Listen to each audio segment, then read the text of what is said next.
ప్రయాణికులు ఉండాల్సిన చోట కేవలం బ్యాగేజీలే ఉన్నాయి. ఎయిర్పోర్టులో ఎక్కడ చూసినా ఇదే పరిస్థితి. టెర్మినల్ అంతా సూట్ కేసులు, ట్రాలీ బ్యాగులతో నిండిపోయింది. ఇది ఢిల్లీలోని ఇందిరాగాంధీ విమానాశ్రయంలోని పరిస్థితి.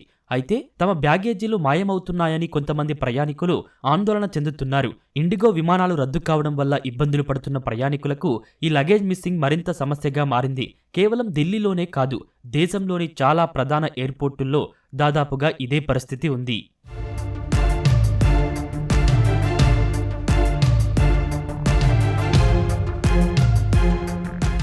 విమానాల రద్దు విషయం గురించి ముందుగా తెలియజేయలేదని ప్రయాణికులు ఇండిగోపై అసహనం వ్యక్తం చేస్తున్నారు. ఎయిర్పోర్టుల్లోనే గంటల తరబడి వేచి చూస్తున్నా ఎలాంటి సమాచారం అందడం లేదని అంటున్నారు. సిబ్బంది చాలా నిర్లక్ష్యంగా వ్యవహరిస్తున్నారని చెబుతున్నారు. ప్రయాణికులు బాధపడుతుంటే సిబ్బందికి మాత్రం అదేమీ పట్టనట్టుగా ఉన్నారని మండిపడుతున్నారు.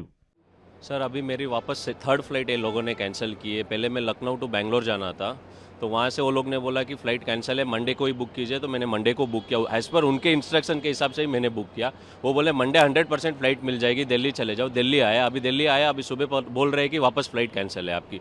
मतलब ना फ़ोन उठा रहे, ना कोई ठीक से रिप्लाई कर रहे, ना कोई चीज़ की एग्जैक्ट इन्फॉर्मेशन नहीं दे रहे हमको वो लोग। इंडिगो की तरफ से कुछ भी कस्टमर केयर कुछ भी सपोर्ट कोई सपोर्ट नहीं है, कुछ नहीं है। उधर लखनऊ एयरपोर्ट पे भी हंस रहे थे वो लोग, कोई उनको सीरियसनेस नहीं है। उधर मेरे आजू बाजू वाले लोग रो रहे थे, फिर भी वो लोग हंस के मजाक से ले रहे थे, कोई सीरियस नहीं है उस चीज़ को लेके। మొత్తంగా 500 ఫ్లైట్లను రద్దు చేసి 1802 విమానాలను నడిపేందుకు ఇండిగో ఆలోచిస్తోందని పౌర విమానయాన మంత్రిత్వ శాఖ తెలిపింది. అందులో మొత్తం 138 విమానాశ్రయాల్లో 137 ఎయిర్పోర్టులకు ఈ ఫ్లైట్ సర్వీసులు అందుబాటులో ఉండనున్నట్లు తెలిపింది. మరోవైపు మిస్ అయిన బ్యాగేజీలను వీలైనంత త్వరగా ప్రయాణికులకు అప్పగించేందుకు ప్రయత్నిస్తామని చెప్పింది.